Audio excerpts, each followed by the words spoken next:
पहले हमारी जिम्मेवारी देश को चलाने की थी, आज हमारी जिम्मेवारी देश को बचाने की है।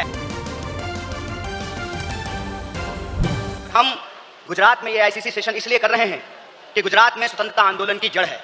गुजरात वो भूमि है जहां हमारे राष्ट्रपिता महात्मा गांधी, सरदार वल्लभ भाई पटेल जी, दादा भाई नौरोजी जी का जन्म स्थान है, उनकी कर्मभूमि है। तो जब यहाँ पे आईसीसी सेशन हो रहा है तो हमारा उद्देश्य यही है कि हम अपनी जड़ में जाएं, अपने जड़ को मजबूत करें, क्योंकि हमारे सामने एक बहुत बड़ी चुनौती है। चुनौती यह है कि हम आज़ादी के आंदोलन में शामिल हुए, देश को आज़ादी मिली और आज़ाद भारत के निर्माण में कांग्रेस पार्टी ने बहुत बड़ी भूमिका निभाई। पहले हमारी जिम्मेवारी देश को चलाने की थी, आज हमारी जिम्मेवारी देश को बचाने की है। यह भूमिका हमको अपने आप में समझनी पड़ेगी। देश को चलाने की जिम्मेवारी ऐसे थी कि देश आज़ाद हुआ, देश का संविधान बना और उस संविधान के आधार पर भारतीय लोकतंत्र फलना फूलना शुरू किया।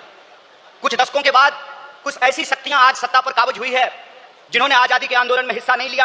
इसीलिए मैं बार बार कहता हूं, देश को आज़ादी माफी मांगने से नहीं, देश को आज़ादी लाठी खाने से मिली है, जेलों में जाने से मिली है। यह जो आज़ादी मिली है, इस आज़ादी को जो लोग मानते नहीं हैं, कहते हैं ना, जिन्होंने अपना खून पसीना नहीं बनाया हो घर को बनाने में, उनको घर की बचाने की कोई जद्दोजहद नहीं होती है। घर को जब बिगड़ रहा हो तो उनको कोई तकलीफ नहीं होती है। जो संविधान को बनाए हैं वही संविधान को बचाना चाहते हैं, जो आजादी दिलाए हैं वही आजादी को बचाना चाहते हैं, जो देश को बनाए हैं उन्हीं को देश को बचाना पड़ेगा। बताइए, कांग्रेस पार्टी का एक एक कार्यकर्ता जो देश की आजादी पर गर्व करता है, देश के स्वतंत्रता आंदोलन पर गर्व करता है, उस आजादी को बचाने के लिए आप संघर्ष करेंगे कि नहीं करेंगे? अगर आप संघर्ष करेंगे तो ये लड़ाई बिल्कुल आमने सामने की लड़ाई है।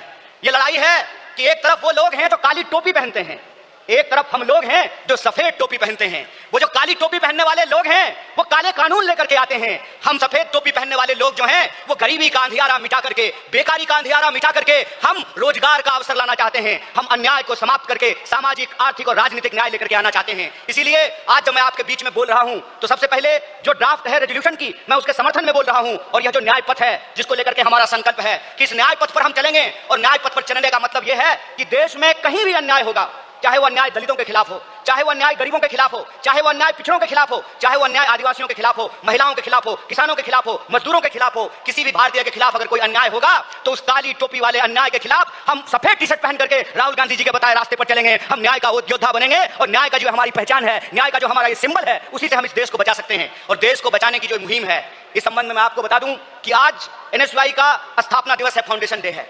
स्टूडेंट और यूथ की एक बहुत बड़ी भूमिका है। स्टूडेंट और यूथ अलग अलग तरीके से इस देश में अपने हक और अधिकार को लेकर के संघर्ष कर रहे हैं। यह जो लड़ने वाले लोग हैं, जो न्याय के लिए लड़ रहे हैं, वो असल में कांग्रेसी हैं, और जो विचारधारा से कांग्रेसी हैं उनको हमको साथ लेकर के आना पड़ेगा। और मैं कांग्रेस के एक एक कार्यकर्ता को धन्यवाद देना चाहता हूं कि आप इस दौर में कांग्रेसी हैं जब लोग गद्दारी कर रहे हैं, कांग्रेस पार्टी के साथ बेवफाई कर रहे हैं, चंद दौलत के लिए, चंद सिक्कों की खनक के लिए अपनी पार्टी से गद्दारी करके उस विचारधारा से समझौता कर रहे हैं। उस वक्त आप कांग्रेस का झंडा थाम करके खड़े हैं। आप सिर्फ कांग्रेस के कार्यकर्ता नहीं हैं, इस देश को बचाने वाले आप जो है सेनानी हैं। जो स्वतंत्रता आंदोलन इस देश को मिला है, स्वतंत्रता सेनानियों ने जो स्वतंत्रता हमको दिलाई है, उस स्वतंत्रता को बचाने वाले आप संविधान सेनानी हैं। इसीलिए मैं आप सबसे अपील करने के लिए आया हूं कि ये आमने सामने की लड़ाई है, ये विचारधारा की लड़ाई है। और इस दौर में हमको उस रास्ते पे नहीं जाना है जो आसान रास्ता है, जो लालच का रास्ता है, जो कुर्सी का रास्ता है। मैं कहता हूं कि इतिहास ने हमको मौका दिया है, कांग्रेस पार्टी ने हमको मौका दिया है, तो हम एमपी एमएलए बनने की कोशिश जरूर करें। लेकिन हम जिस दौर में रह रहे हैं, ये वो दौर है कि हमारे सामने एमपी एमएलए बनने के अलावा गांधी बनने का अवसर है, भगत सिंह बनने का अवसर है, सरदार वल्लभ भाई पटेल बनने का अवसर है, सुभाष चंद्र बोस बनने का अवसर है, एनी बेसेंट बनने का अवसर है, अंबेडकर बनने का अवसर है। इसलिए मैं अपने कांग्रेस पार्टी के एक एक कार्यकर्ताओं को एआईसीसी के इस मंच से कहना चाहता हूं कि यह जो रेजोल्यूशन है,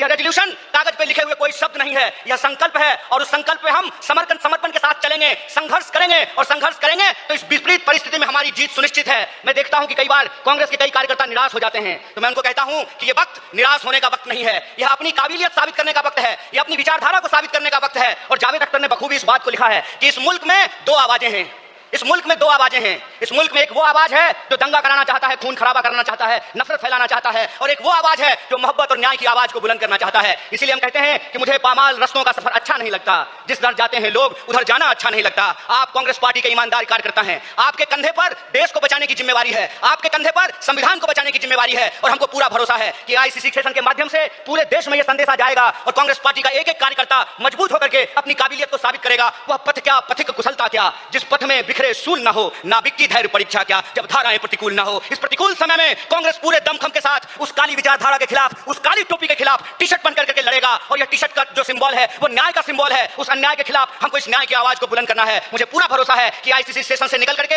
हम अपने जिलों में जाएंगे, अपने बूथों पर जाएंगे और समाज में, देश में जहां कहीं भी अन्याय होगा, हम कांग्रेस पार्टी बन करके, कांग्रेस का कार्यकर्ता बन करके, गांधी का सिपाही बन करके गोडसेवादी विचारधारा को प्राप्त करने का काम करेंगे। बहुत बहुत शुक्रिया, बहुत बहुत धन्यवाद। इनकलाब जिंदाबाद। जय हिंद, जय कांग्रेस। एक बार जोर से आवाज बुलंद कीजिए। यह आवाज साबरमती आश्रम से दिल्ली के तख्त तक पहुंचनी चाहिए। जय हिंद, जय हिंद, जय कांग्रेस।